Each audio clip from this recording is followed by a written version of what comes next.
Music lessons.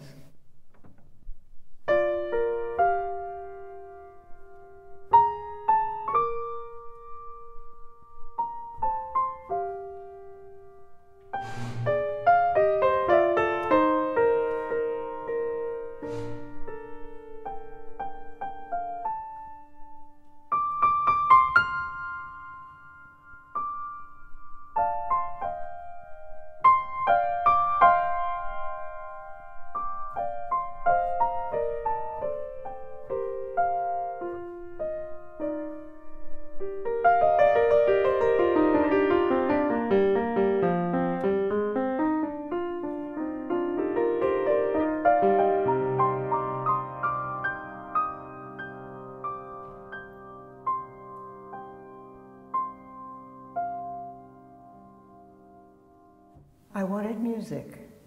I used to play guitar, but I didn't want the guitar. I couldn't sing, my voice was shot. I wanted to play the piano. I didn't know how. Wayne was the piano player. He would play and I would sing.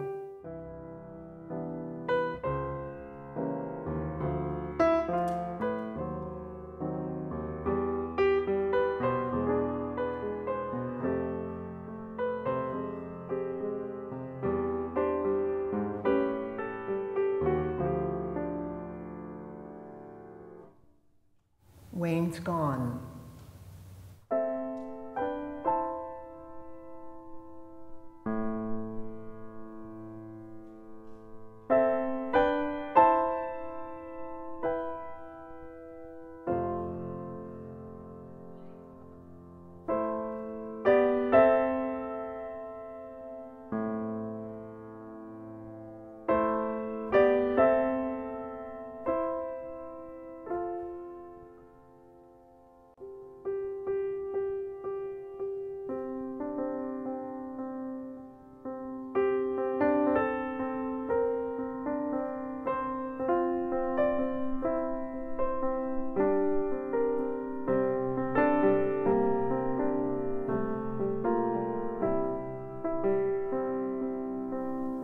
For 2 years, we'd been traveling back and forth from our house in Seattle, Washington to Wenatchee, Washington, to look after Wayne's 92-year-old mother, Ruth. She lived in a little house next door to my daughter, Chloe.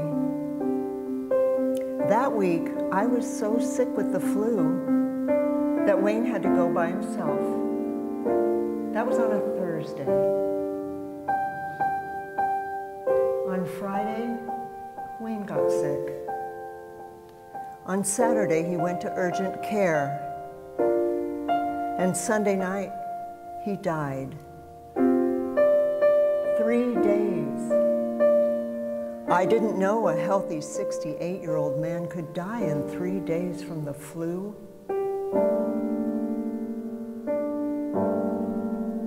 This was before the pandemic, before we all found out what a virus can do.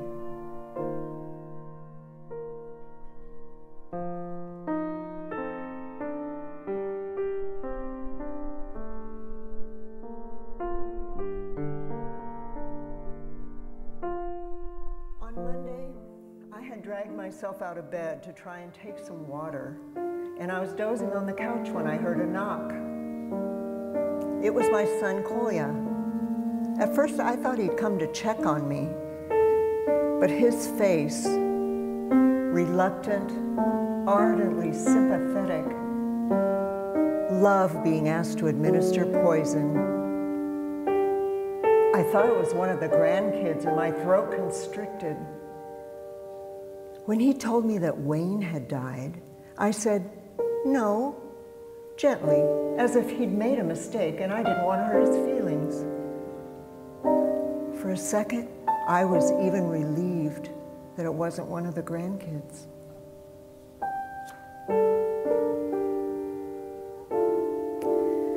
That first night, I curled on my side with a small cylindrical speaker on the nightstand beside my head, as though we had to stay small, take shallow breaths, imperceptible as possible. Should I not have told him to go? What if I'd been there? But mostly there were no thoughts. I was radiant with unbelief, listening through the music for the thing that kept eluding me.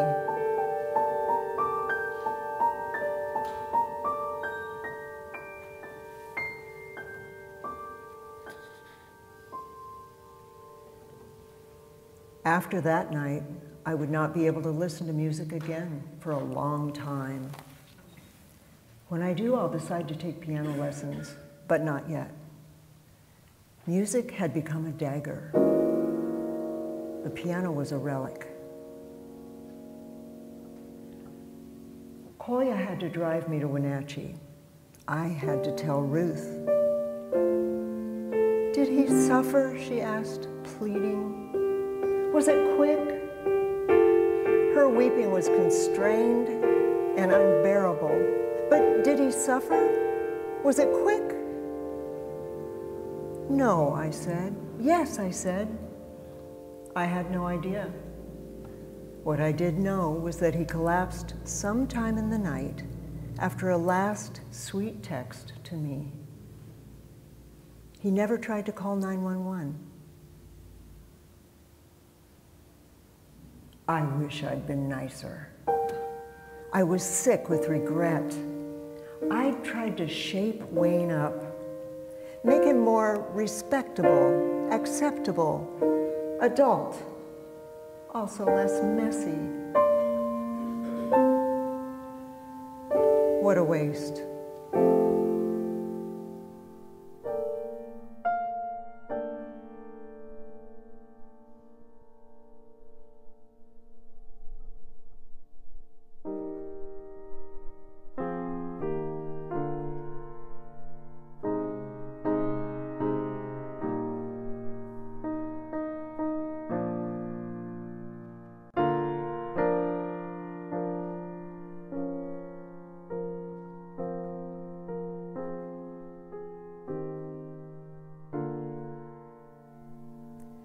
"6 days later, at the sudden gathering demanded by sudden death, a particular terrible type of celebration, I watched myself not fall apart.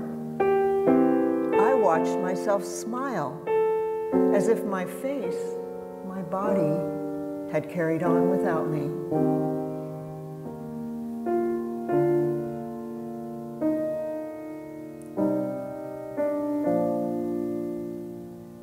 Afterwards, standing on the driveway, I heard a fluty whistle. I spotted the bird's silhouette high on the peak of the shed. Another fluty whistle, like the bird was calling to me. It resembled a robin, but more slender, more upright, and that was not the call of a robin at dusk. Chloe said, "Wayne."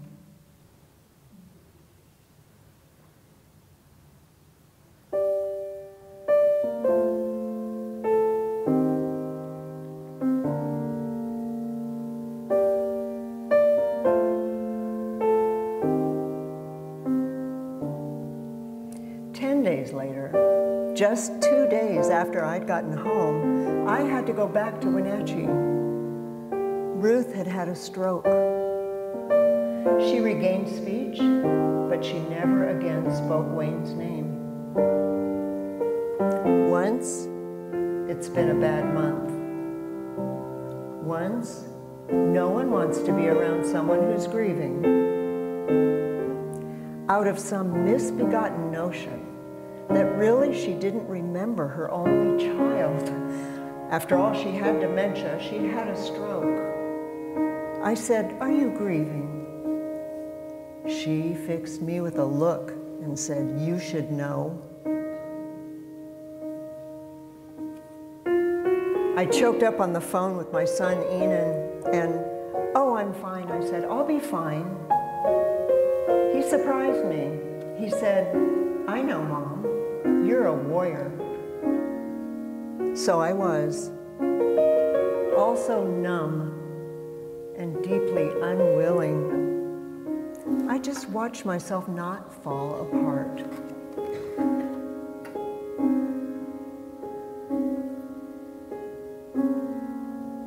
Back and forth. In Wenatchee, doctors, nurses, Ruth and rehab. In Seattle, files, documents, pension, insurance, credit cards, bank, Social Security. So much death business. I did it, one stubborn step at a time. I was a warrior. Taking care of business was my battle.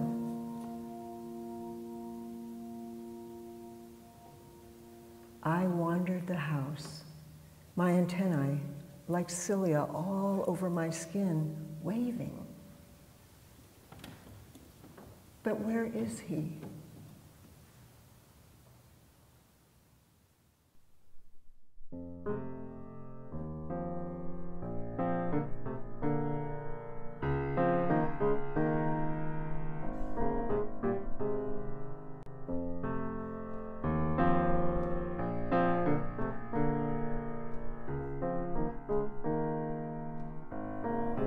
One morning, as I was eating breakfast, the crow landed on the roof next door and stared at me. It took a minute because Wayne always did it. Then I got up, went downstairs, and put peanuts in the bowl. The crow was mine now. Wayne.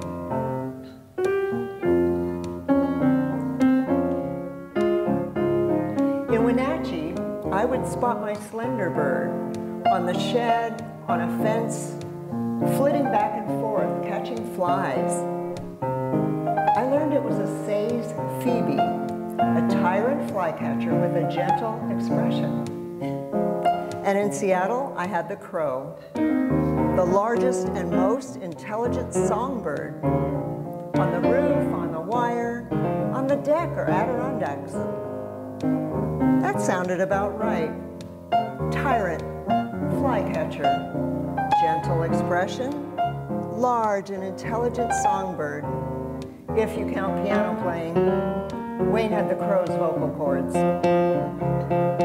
Okay, Wayne didn't eat insects, but he would have on a dare to gross out the grandkids.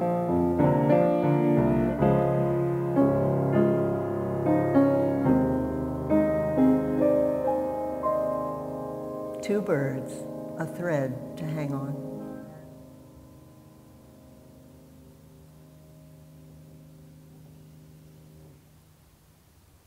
Three months after Wayne died, we helped Ruth go.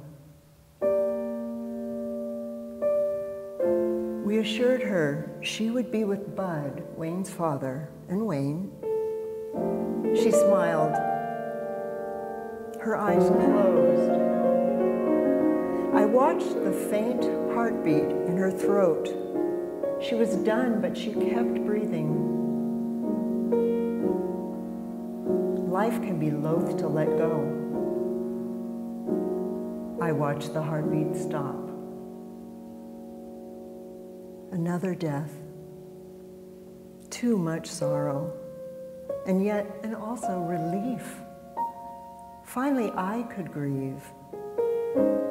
Except I watched myself not fall apart. I watched myself smile. Even when I was alone, I watched myself keep from falling apart. But it was close sometimes. I was mostly in Seattle now, in our house by myself, and there were bad days. I seemed to need those bad days.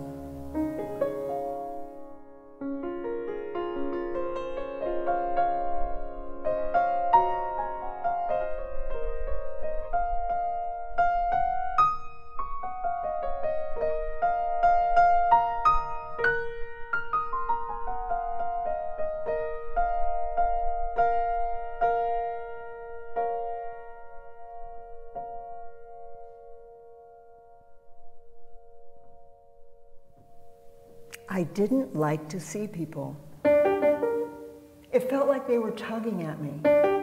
like they wanted the terrible knowledge that I possessed. They wanted to take it from me. They wanted to see me. They wanted to touch me. They wanted to reach me. And I could only take so much. So mostly I didn't see people. I had to keep it to myself. Now I know it was love. They wanted somehow to help.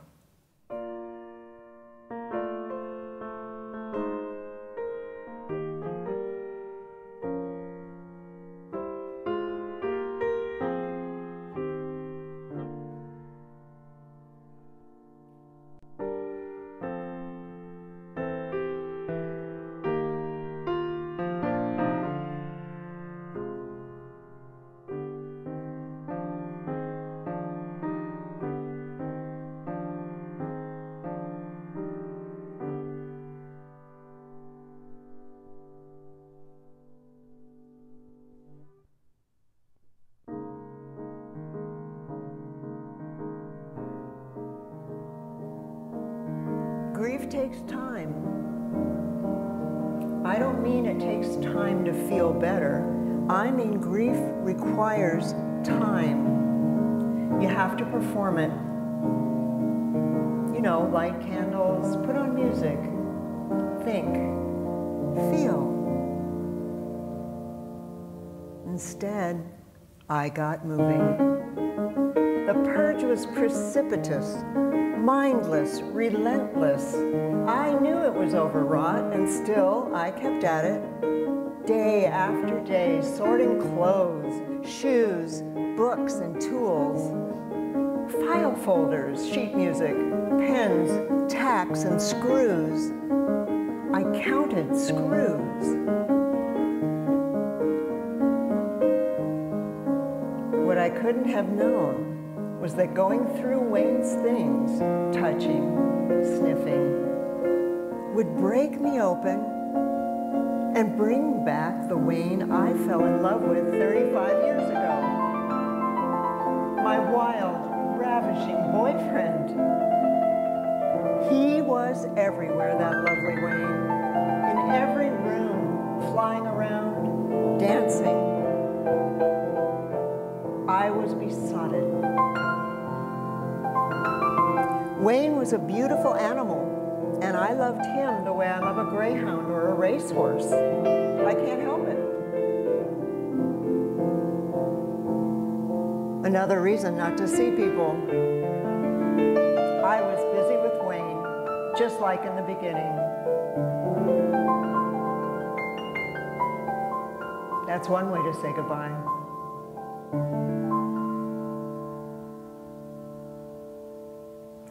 I started listening to music again. Every time I cried. It was clean, but I couldn't take much. Then, one morning, I sat on the piano bench, and I leaned in, and I played the one thing I knew, Our House by Crosby, Stills, and Nash. I liked leaning into it. I liked pounding on the keys. I even sang along in my broken voice, but I couldn't get through the song. Not because of the voice, because of the words. Our house really was a very, very, very fine house. We really did have 2 cats in the yard. Yes, it was easy.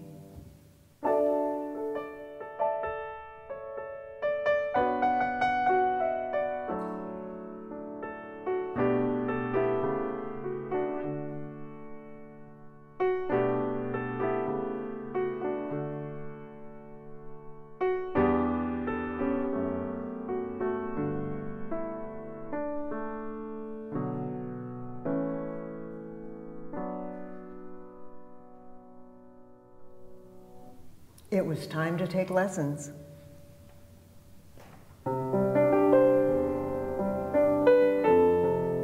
I wanted Paul, Wayne's old piano teacher, to teach me. I wasn't sure he was taking new students, so I told him, look, I don't want to be good. Just a couple of lessons to get me going. Of course, he says yes. Wayne and Paul loved each other.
Paul asked what I want to learn.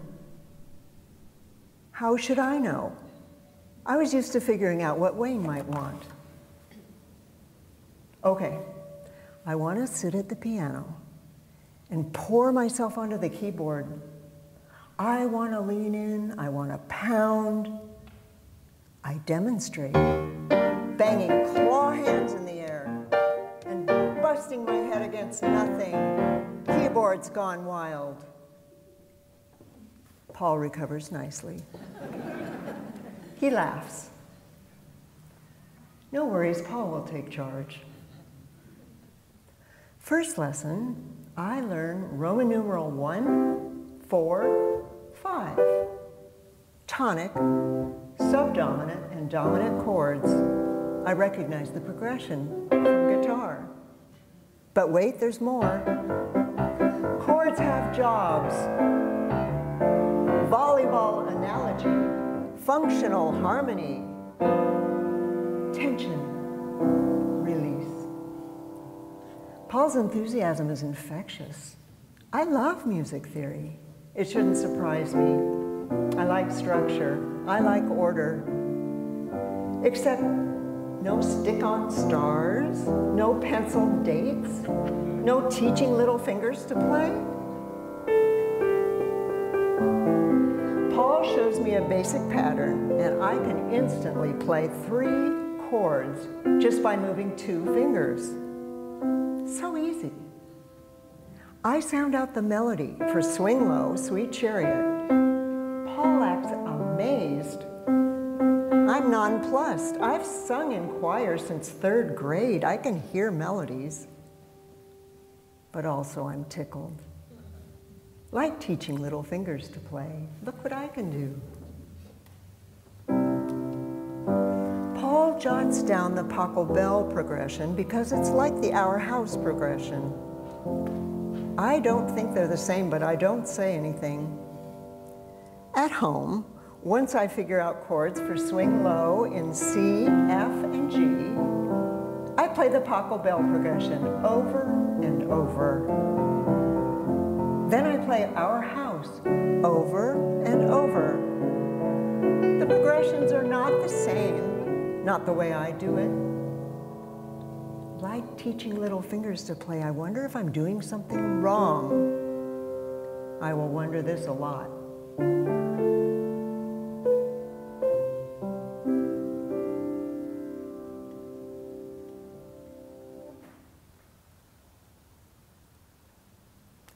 pandemic arrives, and I have a strange reaction, almost like excitement. I think, I have a leg up. The worst has already happened to me, and I'm accustomed to being alone. But also, I'm learning this new thing I've always wanted to learn. Piano and Paul are lifting my spirits.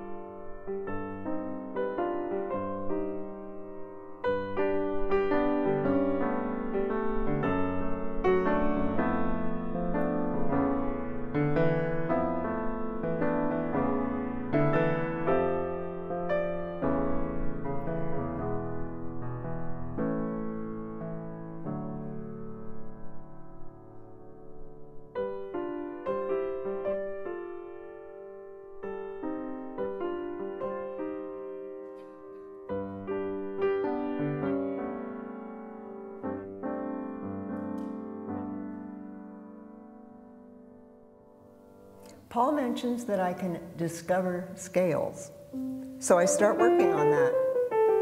Pretty soon I realize I'm smiling. In the early days, when I thought nothing could make me feel better, I realized that a good breakfast brought ease, comfort from a cup of tea. I had never understood that the body wants to feel better, that it will help you if you take care of it. Evidently, playing scales is good for the body. We practice breathing while we do our scales.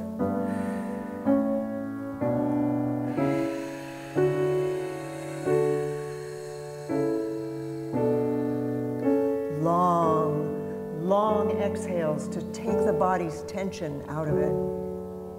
After all, Paul jokes, you don't play the piano with your stomach. Right, I think. You play it with your jaw. Paul's demonstrations can evolve into moments of music making. It's like he can't help himself. It's funny because the impulse to make it music is one of the ways for me to go off the rails. My turn. I streak past the 2 measures that Paul wants me to try, and I do 4 measures. He stops me. I make a face.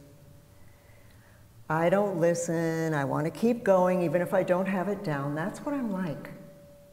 Paul says, wait, let's stay out of the diagnostic, okay? It doesn't help you. What you're doing is hard.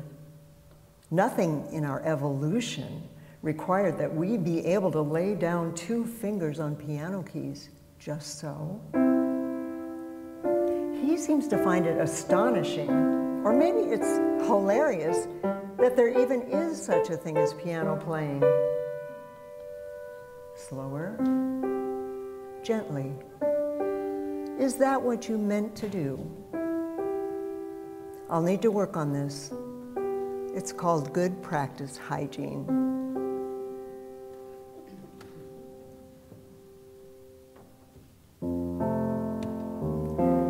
The crow, now 2 crows, meet me as I come up the stairs from my morning walk. A bonded pair. I have the thought, maybe I'll never be happy again. It's a thought I can look at, and this morning it seems true, and yet this is not a country I can live in. It's like the pandemic. You have to take it day by day, 1 minute at a time. As someone told me, if you get a good day, take it. If you can laugh, laugh. I've always been able to laugh, but not today. I grab the peanuts and feed the bonded pair.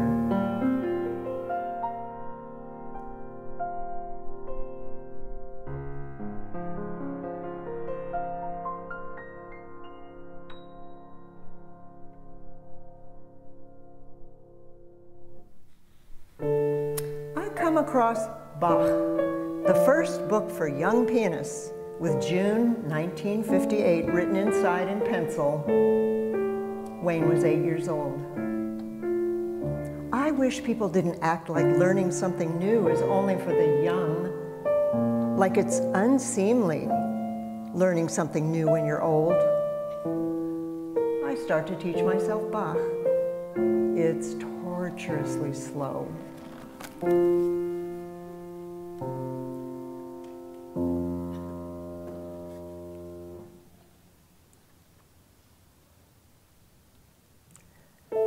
Paul introduces the mill. 2-beat feel in the left hand, and in the right, 1-2s, 1-2-3s, 4s, 5s, up downs, down ups, random ands, etc. These patterns allow my brain to use my hands independently. It's like I'm gaining a magical superpower, independent hands. I also love knowing why we're doing it. If I didn't, I might be less enthusiastic about the repetition part.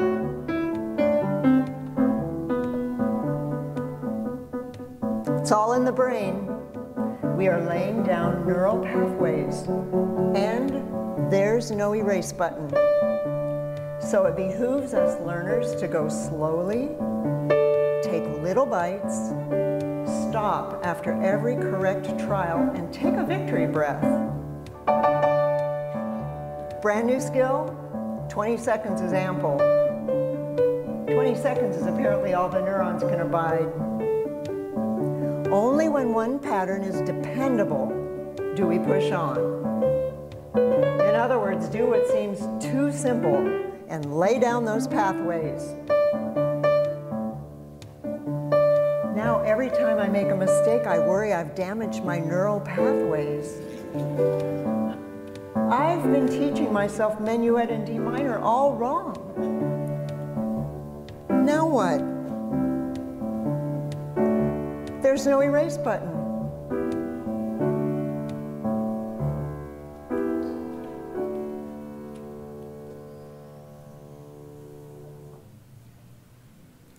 Driving into Wenatchee still hurts.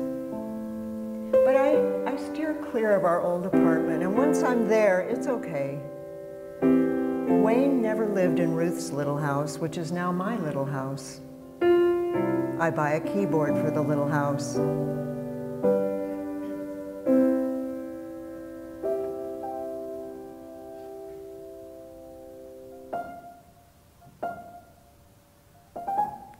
The Say's Phoebe, gone all winter, is back. 2 of them, in fact, bobbing tails and fly-catching from the fence. I read that they're monogamous. I wonder if they're going to nest. Hi, Wayne. I see you found someone.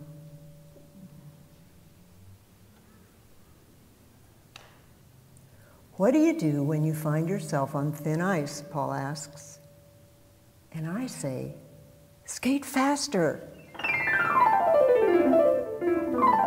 And for the briefest second, he looks appalled, as though he's come face to face with a moron, except he never knew I was a moron. How had he missed it? And now how should he treat me, his formerly bright acolyte?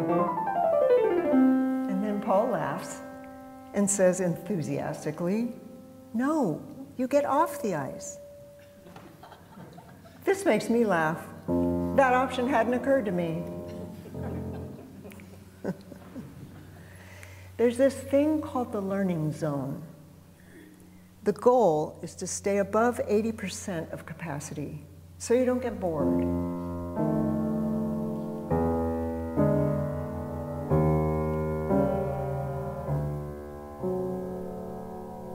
But don't go above 100%, or you'll go off the rails.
skin hunger.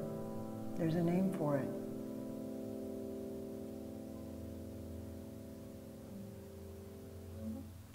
Paul teaches me that 3 whole steps between 2 notes is called a tritone. Also, the devil's interval. I can hear the devil. He tells me that the C scale is not about white notes, it's a way of hearing. That's over my head. So I go to work learning tritones. I love them. They're spooky. You can stack them up and down the keyboard. They tell a story. They sing the blues.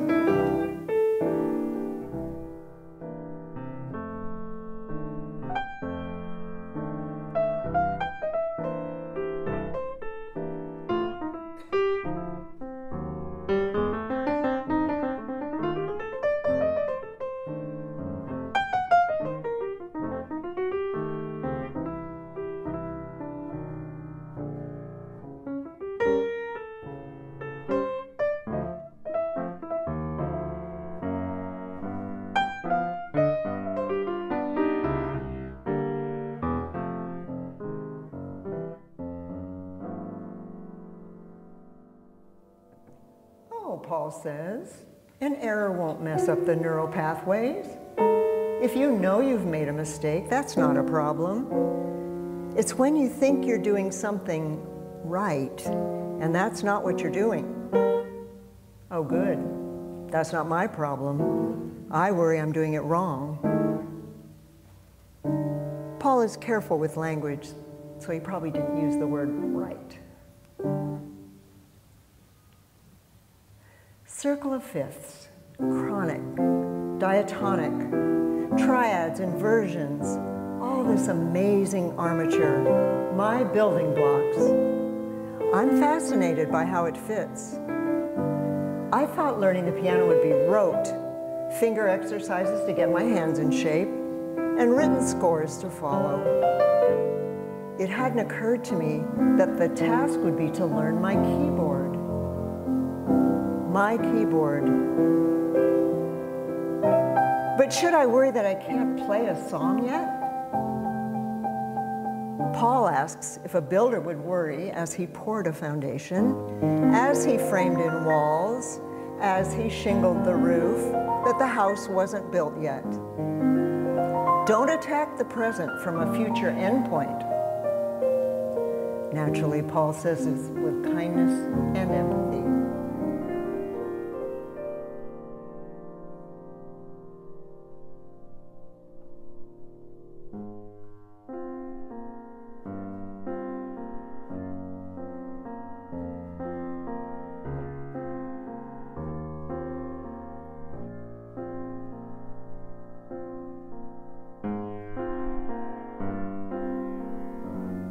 I'm tired. As this pandemic drags on, as the novelty wears off, it's a slog. I remember the flicker of excitement when it started. There was even a tiny flicker after Wayne died, too. But look at people who have lost their homes to fire or tornado or lost loved ones to war. I see no trace of excitement, just terrible sorrow. My odd moment at the onset of the pandemic, as at the onset of my loss, might not be a normal response to novelty, so much as a normal self-preservation. It's just too big to take in all at once. I was just so thrilled it didn't kill me. Observation, not diagnosis. I'm tired.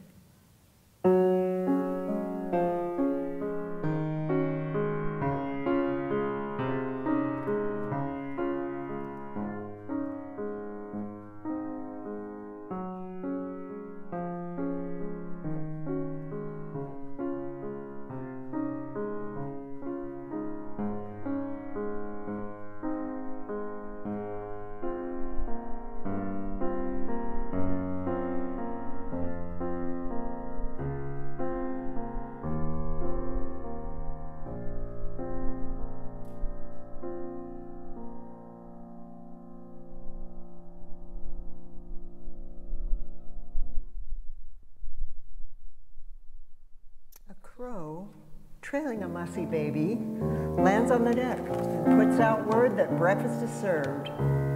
Her mate flies in, trailing another mussy baby. The parents place peanuts on the ledge and stab, stab, stab, while the piteous babies, with their pink beak creases, cry softly and ceaselessly. One parent stuffs a broken bit into one baby's mouth, but the other parent only pushes bits toward her charge. She nudges again and again, and at last the baby scoops it up and swallows. I wonder if that was the first time it fed itself.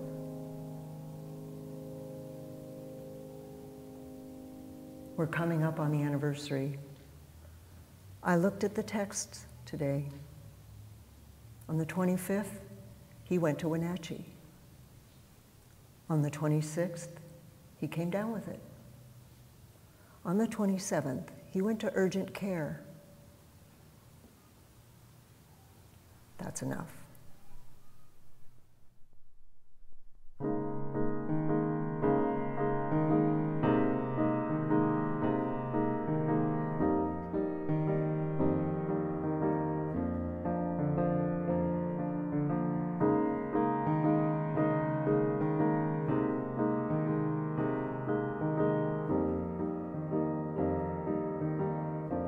On my morning walk, when I catch myself counting troubles, I make myself stop it. It's like practicing piano. Is that what you meant to do? I make myself open up to the morning. And then I realize that Wayne taught me how to be wholehearted, even though I always felt foolish for being so unguarded.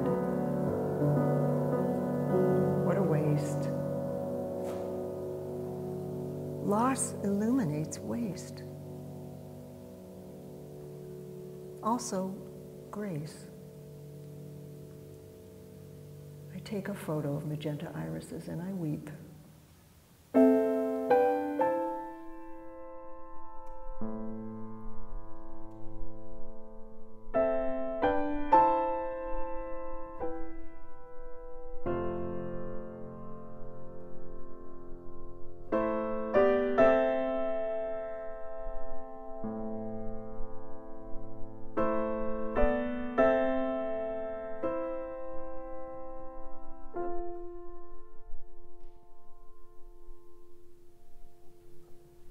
I found the Beatles fake book yesterday.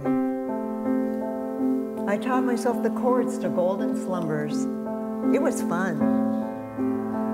Paul looks slightly taken aback when I show him, or at least I think he might. So, am I getting off track? Impeding my own progress by getting ahead of myself? But no. He just leans into it. Great, he says. Then he inquires with some delicacy whether I used a chord chart to learn the chords. A minor 7th, D minor 9th, F major 7th, of course I did. And I say, yes. They have all the inversions too. So we launch into how to build chords. You see what he's doing? He's helping me learn what I want.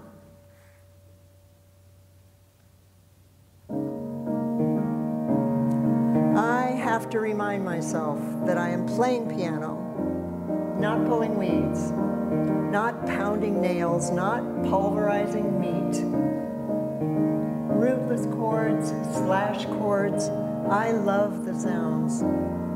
But today, no. I can't get anything moving. Not the writing, not the piano. Sorrow is always with me, and today it takes top billing. Sometimes you just need a day for grief.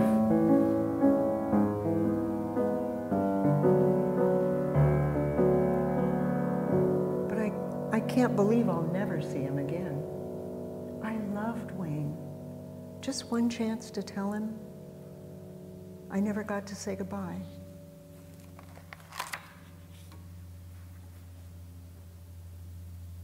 Over and over, I ask about my practice because of my worry that I'm doing it wrong. Paul says, start with yourself. You're not a machine.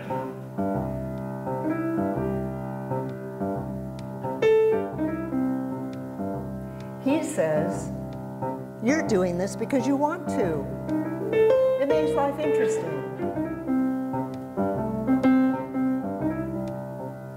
He says, clarity and integrity of one item at a time.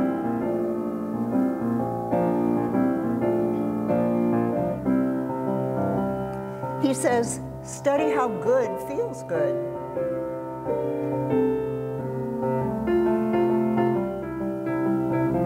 He says, cordon off difficult areas and work on them slowly and separately.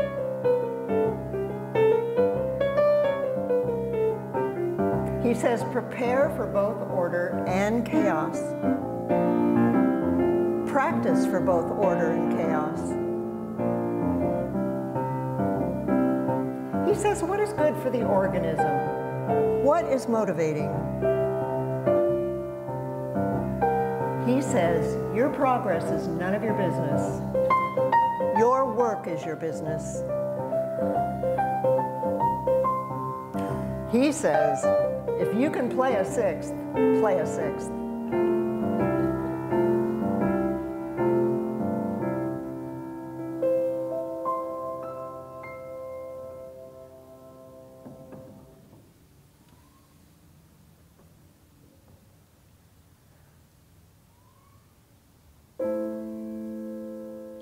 I think the Say's Phoebes have babies in the eaves.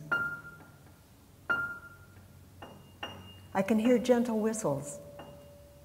I don't feed the Phoebes. They won't use feeders. They're insect eaters. But I do keep water in the bird bath. They like to fluffle. It makes them happy.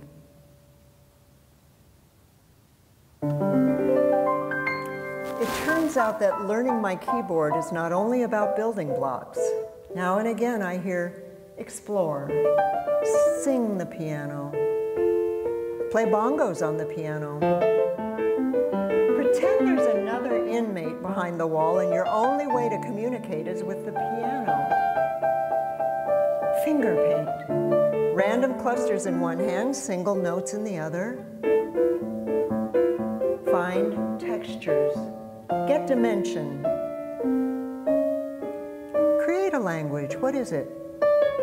Does it pique my curiosity? But I'm hesitant. I feel shy. It's all so unstructured. I don't know what to do. But then I can pound. That's a language.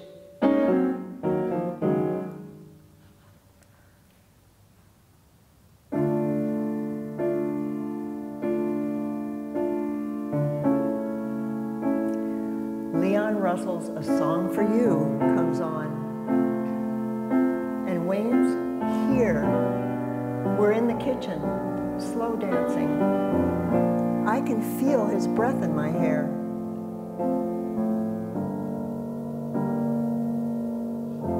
He says, how could you think I would leave you?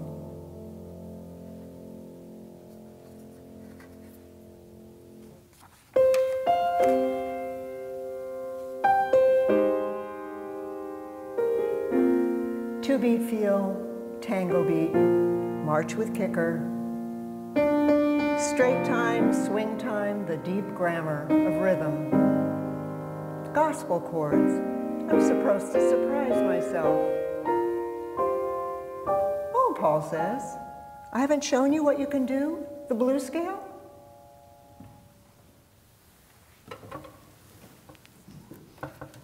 I play the piano because I want music. I play the piano because I can no longer sing.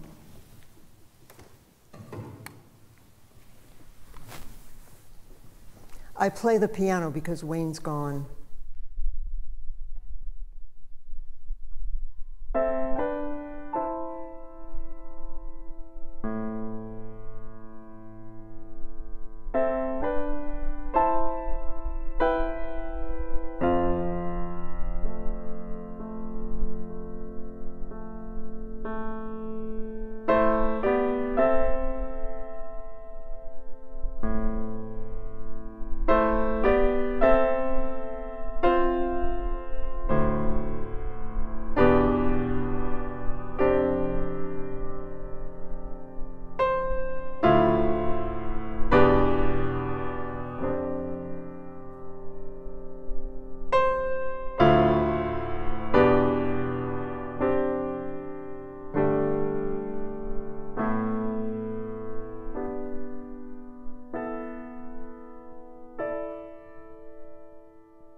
you so much for being here, everybody. We were saying in the green room before we came out, well, we're just going to come out into just being bathed in love, so there's not much to worry about. so you all really helped make it happen today. I just wanted to mention that you know, this is a benefit concert. We're raising money for a fantastic organization called Green Buildings Now, and it is helping to fund resilience hubs, and it's really climate justice oriented. So it's really looking at where we're trying to create resilience for communities that have been tended to be more marginalized. And resilience hubs are this cool idea. You definitely, if you don't know about them yet, definitely Google it to find out.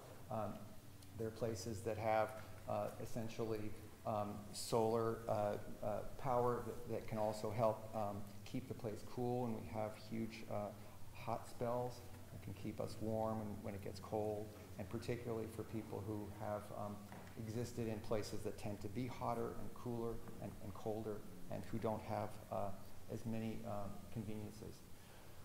So if you haven't already, I would really encourage you to make sure you go onto the website and use the PayPal portal, or if you'd rather, we have little envelopes that you could just mail a check, and you know, it's pretty cool. Green Buildings Now is, I think, only about 2 years old, and we're starting to get some traction and get some interest from the city, and we're really earning money, and this is one of the ways we do it. Yeah. So thank you so much. Thank you.